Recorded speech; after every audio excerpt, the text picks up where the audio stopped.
मोहतरम प्रोफेसर वसीम बरेलवी, उन्होंने एक जगह कहा था कि वो अधिकारी जो शायरी से और साहित्य से अपना रिश्ता जोड़े रखते हैं वो कभी नाइंसाफी नहीं कर सकते, वो कभी इंसानियत को पामाल नहीं होने देते। तो हमारे रजिस्ट्रार साहब ऐसे ही अधिकारी हैं।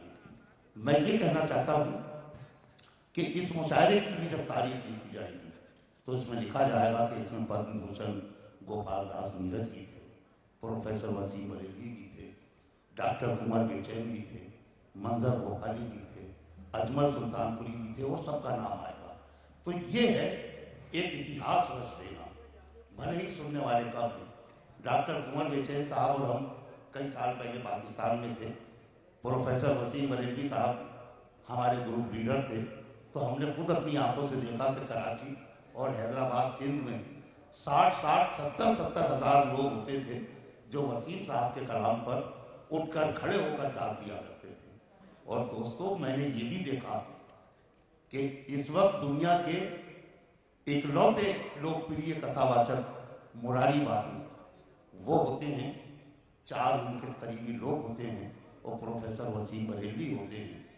2-2 घंटे, 3-3 घंटे तक उनका एकल काव्य पाठ होता है और मुरारी बाबू उन्हें सुनते हैं। तो 70,000 का मजमा या 5 लोगों की एक बैठक जिस फनकार के ऊपर कोई असर नहीं डालती, उस फनकार को मान लेना चाहिए कि वो फनकार फन की बुलंदी को छू चुका है। प्रोफेसर वसीम बरेलवी 50 साल से हमारे साहित्यिक मंचों पर हिंदी और उर्दू का वो रिश्ता बनाने में कामयाब हुए हैं जो रिश्ता दिल का धड़कन से होता है, आंख का रोशनी से होता है और जुल्फ का खुशबू से होता है। पाकिस्तान के किसी शायर ने कहा है कि ख्वाब की तरह बिखर जाने को जी चाहता है, ऐसी तन्हाई के मर जाने को जी चाहता है। घर की वहशत से लरसता हूं मगर जाने क्यों, शाम होती है तो घर जाने को जी चाहता है। तो आइए घर ही चलते हैं गजल के घर, जहां गजल का श्रृंगार करने में मोहतरम प्रोफेसर वसीम बरेलवी आज भी मसरूफ हैं। एक बड़ी शख्सियत, एक तारीखी शख्सियत, इतना ही बहुत है कि यहाँ के 100 साल जश्न के मुशायरे में प्रोफेसर वसीम बरेलवी राकेश जी की दावत पर उनकी मोहब्बत में, जॉर्जियंस की मोहब्बत में तशरीफ लाए और उन्होंने अपना कलाम सुनाया। मैं बहुत ही अदब के साथ दरखास्त करता हूं कि तशरीफ लाएं और अपनी कलाम सुनाएं।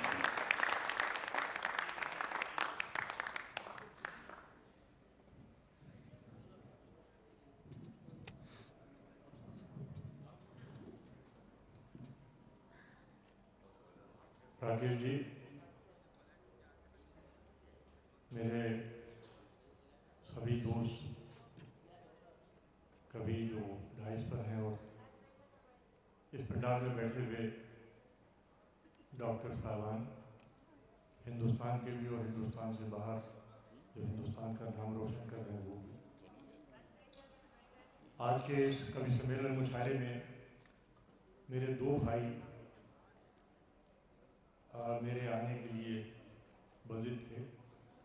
छोटे भाई सर्वेश अस्थाना ने पहले मुझे टेलीफोन किया, उसके बाद मंसूर उस्मानी साहब ने राकेश जी के हवाले से।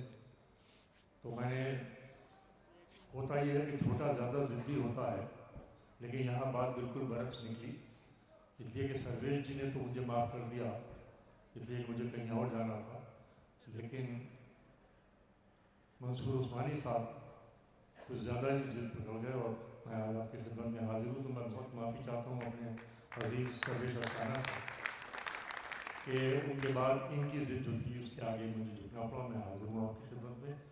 बहुत ही जिम्मेदार लोग यहाँ पर हैं। तो मैं पहला एक शेर उन लोगों की खिदमत में पेश करता हूँ जो हमारे वतन से दूर हमारी रोशनी वहाँ फैला रहे हैं।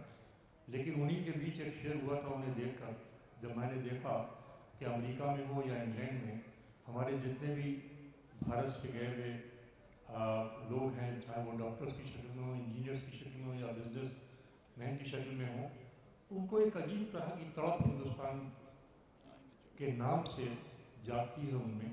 तो उनके दर्द को मैंने महसूस करते हुए एक शेर कहा था, मैं पेश करता हूँ, इब्तिदा करता हूँ, फिर उसके बाद आपकी खिदमत में اور یہ پیش کروں گا کہ پتنگ جیسا یہ اڑنا بھی کوئی اڑنا ہے، پتنگ جیسا یہ اڑنا بھی کوئی اڑنا ہے، کہ اڑ رہے ہیں مگر دوسروں کے ہاتھ میں۔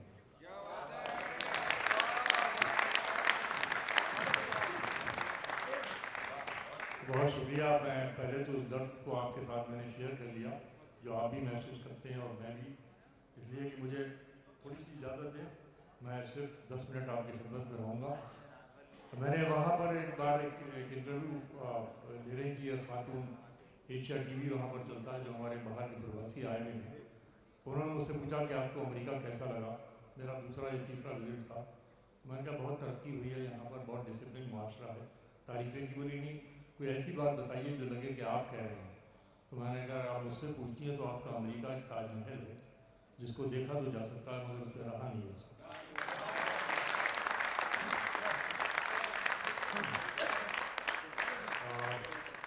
بہرحال آئیے میں کچھ شعر آپ کی خدمت پیش کر رہا ہوں۔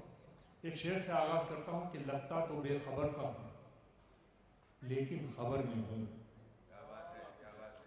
یہ لکھنؤ ہے، مجھے کچھ کہنا نہیں ہے، صرف شعر پڑھنا ہے کہ لگتا تو بے خبر سا ہوں لیکن خبر میں ہوں، تیری نظر میں ہوں تو میں سب کی نظر میں ہوں۔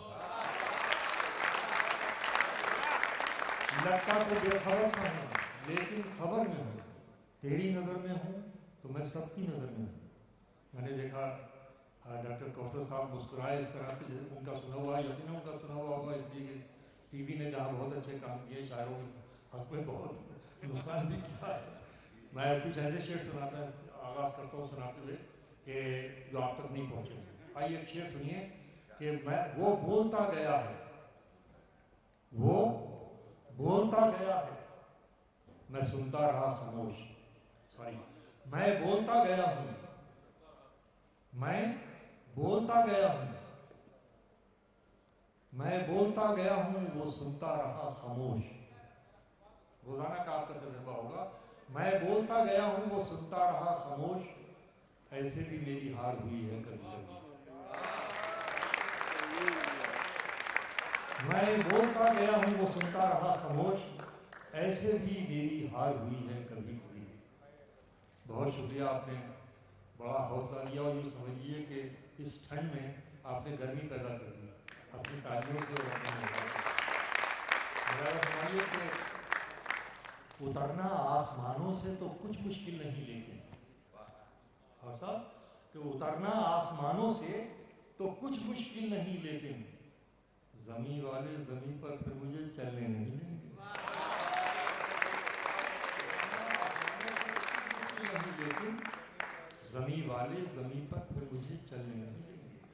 اور ایک شعر سنیے، نیا سناتا ہوں آپ کو کہ خود کو منوانے کا مجھ کو بھی ہنر آتا ہے، خود کو منوانے کا مجھ کو بھی ہنر آتا ہے، میں وہ قطرہ ہوں سمندر میرے گھر آتا ہے۔